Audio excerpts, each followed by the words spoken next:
Welcome, and thank you for joining us for this important conversation during Mental Health Awareness Month. This month is all about raising awareness, supporting emotional well-being, and encouraging conversations that help people feel seen, supported, and connected. So be sure to get your green on in support of Mental Health Awareness Month.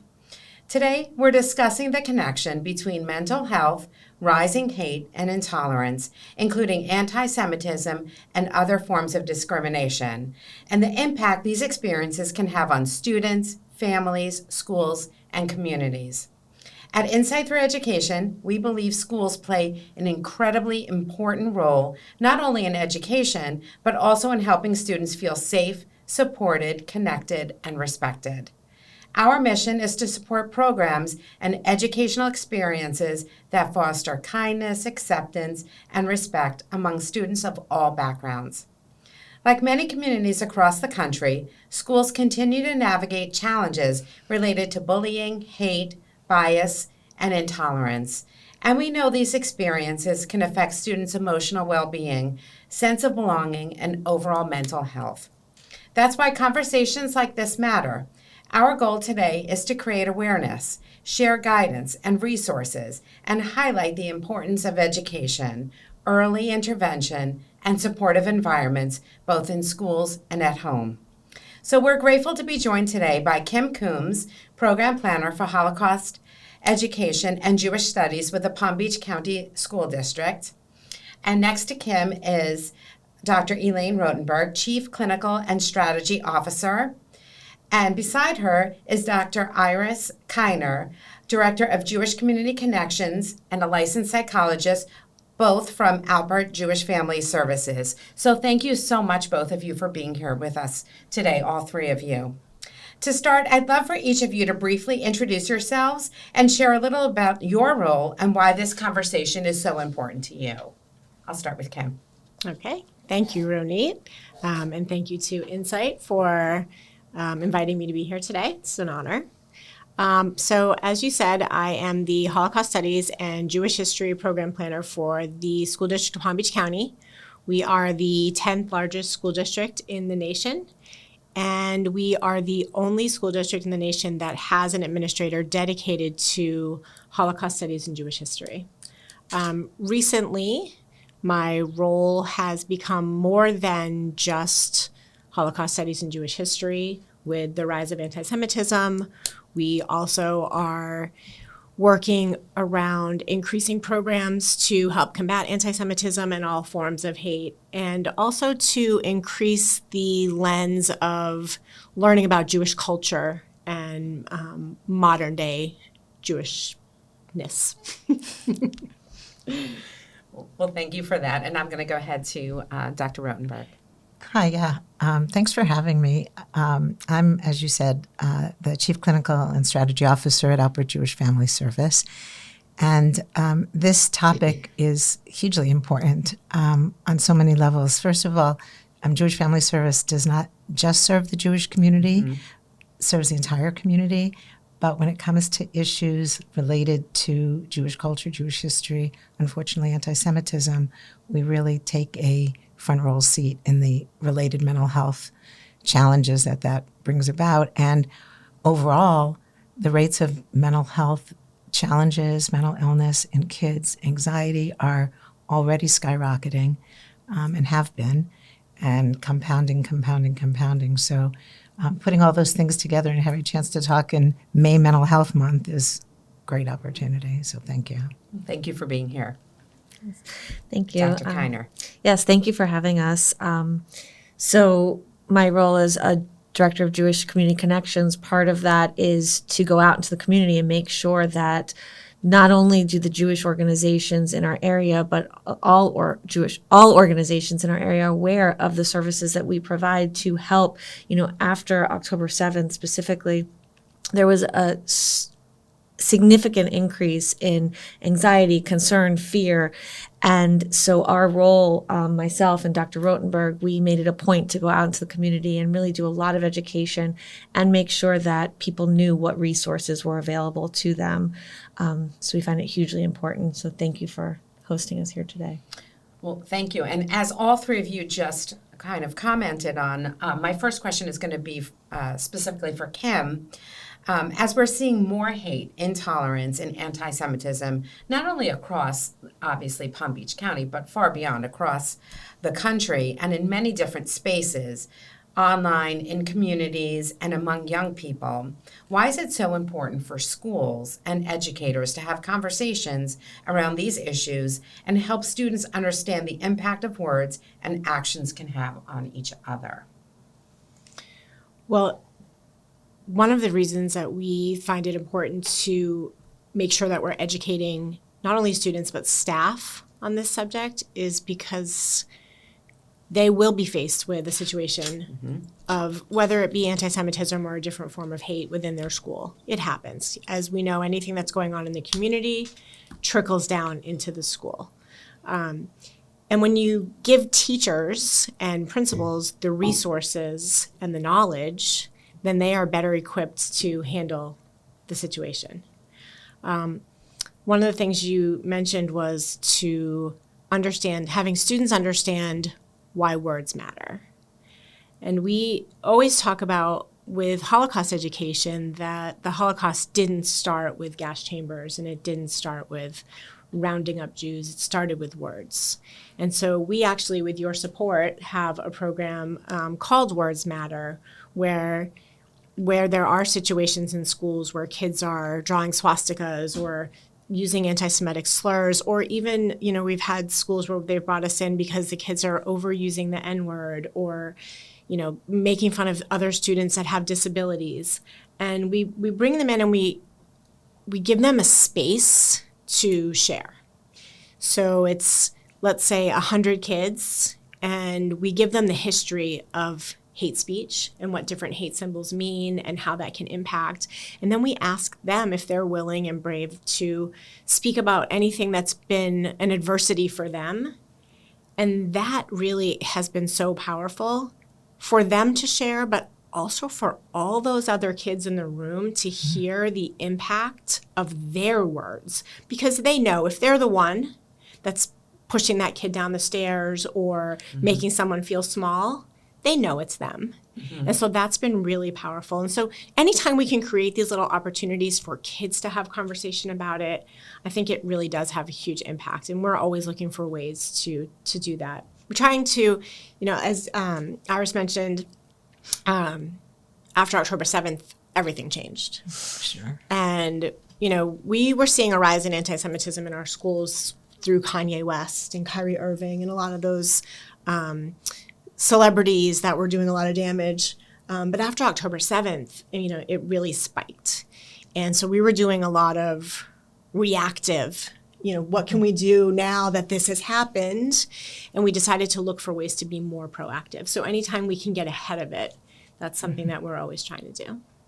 Oh, thank you. That's incredible. And it's also allowing students to find their voice and to be able to speak out. So that's amazing. Dr. Kiner, from a mental health perspective, what impact can hate, bullying, discrimination, and exclusion have on children and teens emotionally? And what are some signs that adults could pay attention to see if a child is really struggling? These types of experiences can have really significant emotional impact on children and teens. And it's important that we pay attention and do our best to pay attention to some of those signs. But young people are still developing. And so repeated exposure to hate, discrimination, bullying can really impact their growth of their self-esteem and how they feel about themselves and how they develop in relationships and interact with others. So it's important, like I said, that we keep an eye out on it. So there are some warning signs we can overtly see. We might be able to see children who are experiencing significant anxiety or might be more aggressive or angry or have more anger outbursts. But sometimes it's a little harder to see. They might withdraw. They might start to just not want to go to school. And they might not be such clear signs.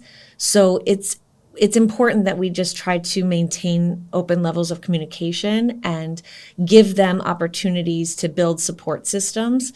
And again, at Albert Jewish Family Service, we offer, all sorts of services, but including therapy and psychiatry for adults and teens. And so if you're seeing any types of warning signs, we can help to try to help mitigate that, help them to work through that and develop some coping skills. Thank you. That's really important.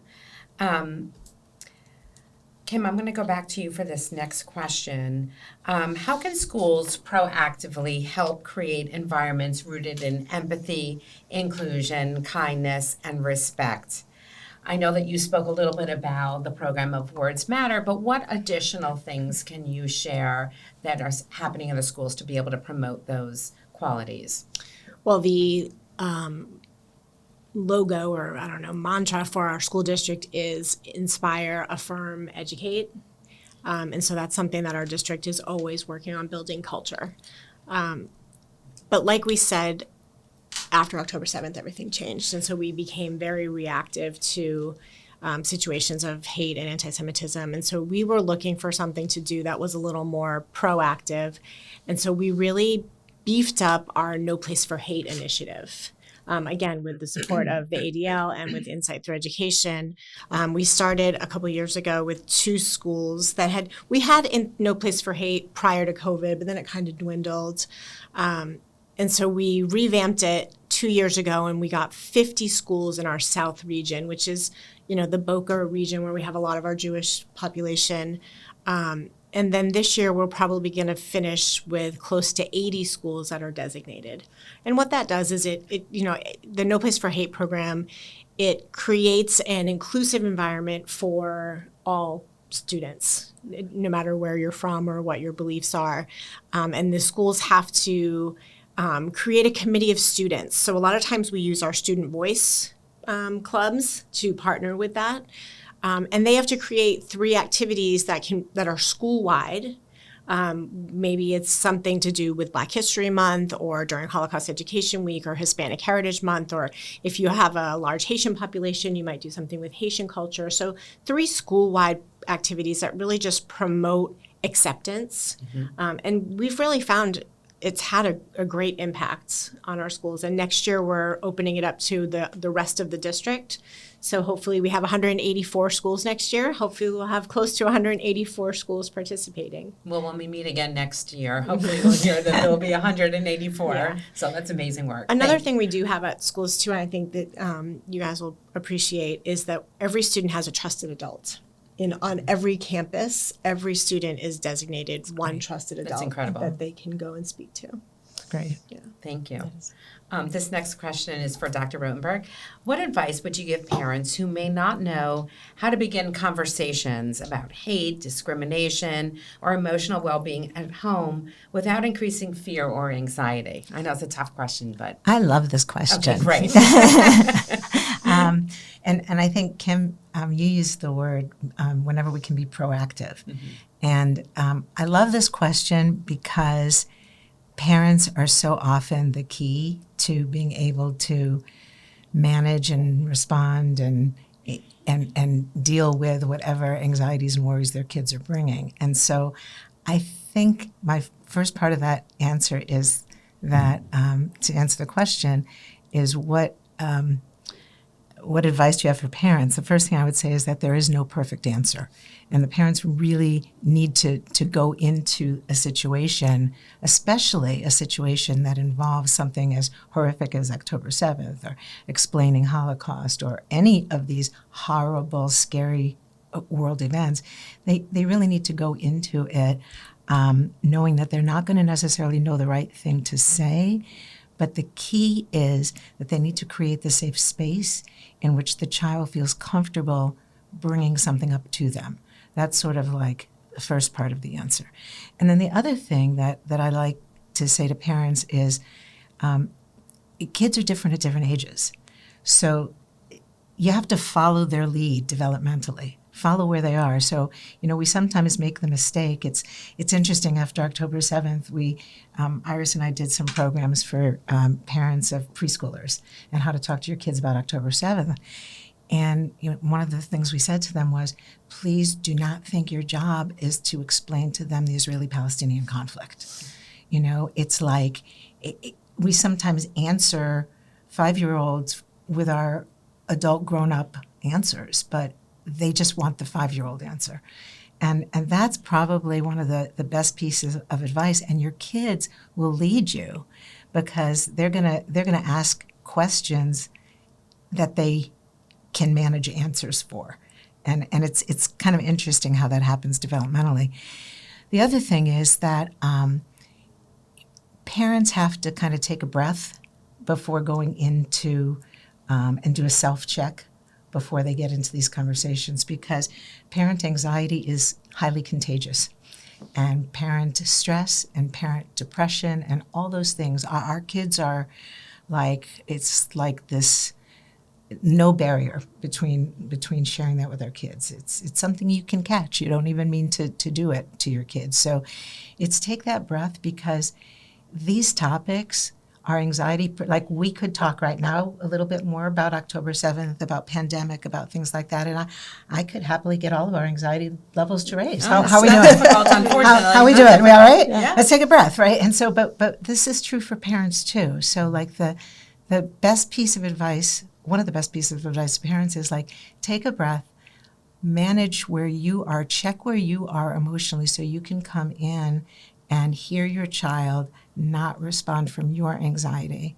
And then another piece is to not lecture your kid. You want to say to them, don't assume they know anything that's happened. You know, there were, you know, when, as like October 7th, for example, you know, there were parents, we all as grown-ups, especially if you're working in the Jewish community, we're all like, how are we going to tell our kids this? Mm-hmm.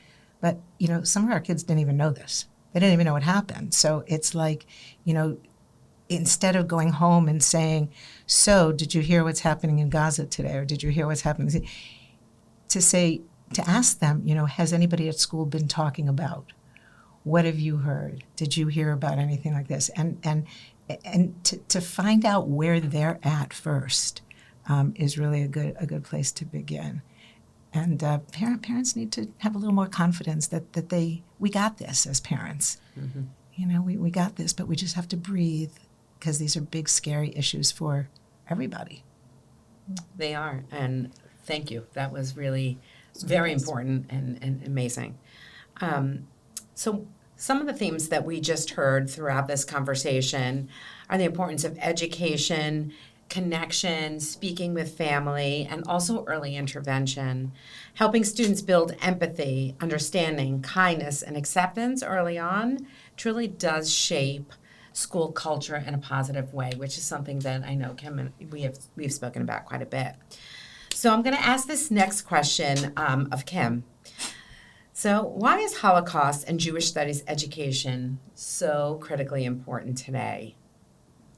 I know it's kind of a big open-ended question because we know the importance of it, but why would you say, could you give the elevator pitch of why is it so important today?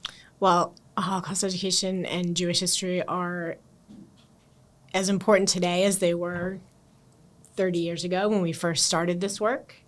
I think that the community has changed, though, and so that Holocaust education has shifted a little bit. But it is important, you know, and the classic answers of, you know, we want to learn from our past so that we make sure it never happens again. But here we are in a situation where it seems like things are kind of happening again. And, you know, Yes. Mm-hmm. I think I can speak for all of us, where we grew up in an age where anti-Semitism was not in our faces. It wasn't every day. I honestly, in my whole childhood and my life, didn't really experience any anti-Semitism. Mm-hmm. And now it's everywhere. Yes. It is an interesting point. It's kind of remarkable I was thinking about that and talking to some people the other day about this. It's almost startling to see how normalized it has become to see the words in like regular mainstream press, anti-Semitism.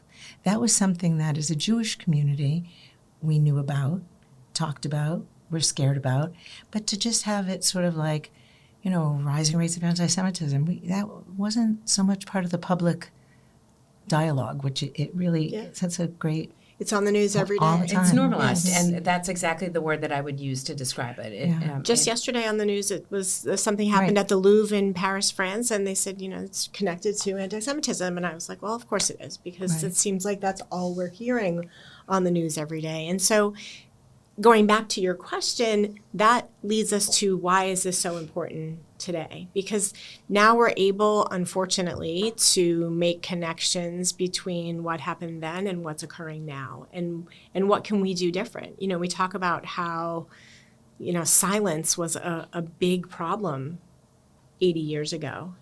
And I think we're still having that problem now. We as the Jewish community know what's going on, and we're very attuned to it. But when we go out and we speak to other people in the world, they're like, well, what happened on October 7th? What are you talking about? But the anti-Semitism piece is running rampant. And people don't necessarily know why. They just know that we're having issues and we're against the Jews, right? So you're hearing that in schools. Well, my family said I don't like Jews, or, there's this anti-Semitism, or this one got called a dirty Jew. And they don't necessarily know why, right? And so we need to teach the history of anti-Semitism from the beginning of time. People need to understand that this is 3,500 years of history, but also in a more positive way, describe the resilience of the Jewish people. And that even though we are a people that have been targeted for over 3,000 years, here we are. We're still here. And what good things have the Jewish community been able to bring to the world? What has this resilience taught us? How have we been able to maintain a civilization and a peoplehood in the midst of all of this? And so I think that's why Holocaust education and Jewish history are so much more important today than they've ever been. I could not agree with you more. And I think on some level it's more difficult to hate someone that you know and understand, right, by learning who the Jewish people are and understanding all that they've contributed, then it's more challenging to hate someone that you know and understand. So thank you for highlighting that. My next question is for Dr. Kiner. What are some ways schools, families, and communities can work together to better support students emotionally? That's a tough one because it's about connection. Yes, but I think that the underlying theme of it all has been discussed by all of us is open communication. Yes. I mean, I think the more we talk, the more we identify a trusted adult, like you were mentioning, Kim, that children and teens are going to feel more comfortable to be able to have certain conversations, to share what's going on for them. And, again, with parents and schools and the community, organizations that their children might be part of, we need to maintain and have that open conversation so that if a guidance counselor, or if a teacher is noticing something, they can go to the parent and have that conversation. Or if a parent's noticing something, they can talk to the school. So I think that can help to catch things early and to help support the teens. The other piece is increasing awareness, mental health awareness, and, awareness of what's going on in the world. And like we're talking about today, what you can do about it. A lot of the work that we're doing, and I know that Kim and all of us here today are really trying to destigmatize and make sure that people are aware and have that forum to have those conversations. One of the things that we've been working on for many years, we have a teen trainer program where we train high school teens in various topics. This year we started doing anti-Semitism and some more anti-Semitism training, but it's always been about how to maintain healthy relationships, how to identify warning signs in relationships, bullying, social media, all the important topics for kids and teens. And then, so we train the teens, but then they go out into the community and teach it to other children. Peer-to-peer. Peer-to-peer, because we know they're talking to each other. They're not always talking to a trusted adult or to us. So we're trying to create that forum to open those lines of communication, which, like I said, I think is really at the root of all of it. If we're talking, we're going to see more. We're going to be able to help. And what's important for families to know, like in terms of that particular program, is like when we started it, it was really about teaching kids how to stand up to bullying and how to get into healthy relationships as kids so they don't have abusive relationships as grown-ups, right? But, it all connects when you add in elements of, understanding stereotypes and how stereotypes relate to self-esteem and how that relates to bullying and how that relates to anti-Semitism. And it really empowers the kids to be able to have this information. So, if there are people actually listening that have groups and they want kids to talk to other kids, we can really be helpful with that. That's incredible. Yeah. And what I'm hearing here is education and communication are really some of the keys to being able to create healthier environments. And that's a big part of what Insight for Education continues to do, to support programs and partnerships that promote empathy, acceptance, mental wellness, kindness, and respect. And I love when it's peer-to-peer, because that's really such a meaningful opportunity. Through educational programming and community collaboration, which is what we just spoke about, we hope to help create environments where students and our whole community feel safe, valued, connected, and supported. So the work that all three of you are doing can be emotionally heavy at times, as we referenced before, with the ability of we could get our anxiety level up like that when we talk about some of these things, especially when supporting students and communities through difficult conversations and experiences. But despite the challenges, what is one thing you're seeing right now in schools, among students, or within the community that is giving you some hope? So I'm going to turn to each of you. It's the hope question. It's the hope. It's the hope question. Increased community engagement in terms of within. I know within the Jewish community, there's been an increase in participation in terms of youth group, youth activities, teen programs, teen engagement. I think people are looking for that. And not just within the Jewish community, but I think there's some indication that people are like turning to faith, because faith kind of helps breed hope and those things. So there's whatever somebody's belief system is. So that gives me hope. Yeah.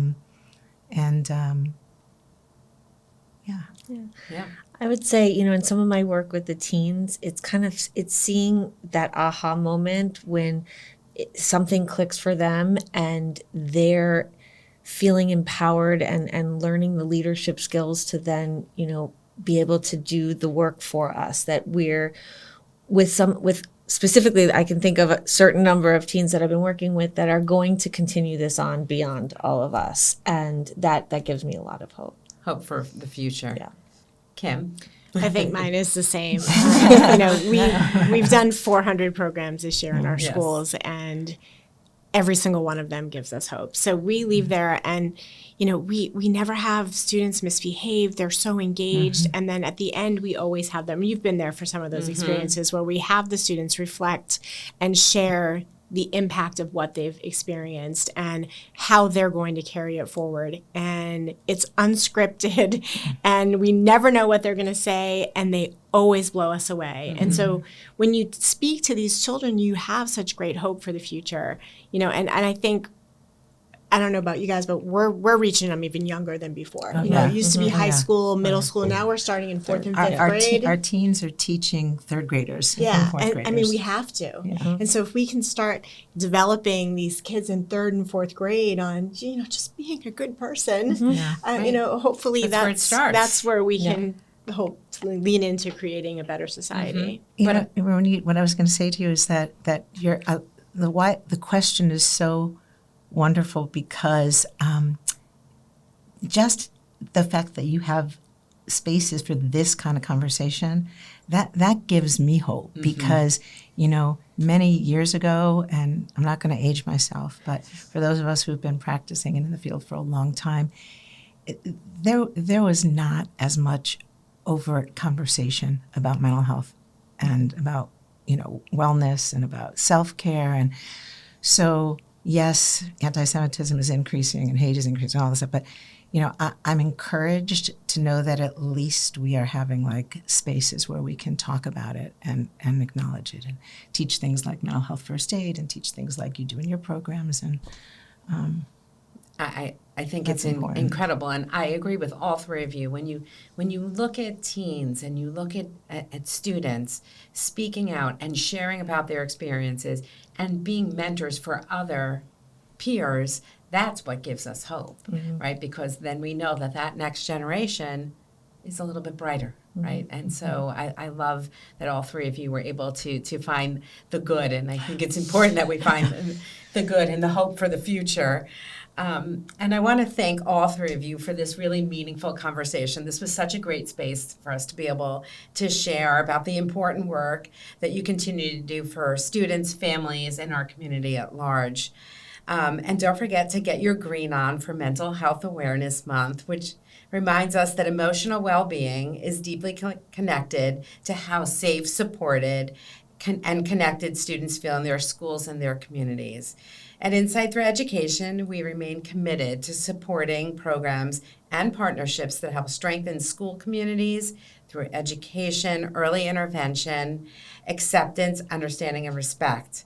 So I want to thank you all for participating, and I want to thank our listeners for tuning in, and I hope that everyone was able to learn something, and thank you for the important work all three of you are doing in the community. Thank you. Thanks for having Thank us. you. Insight. Thank you. Thanks.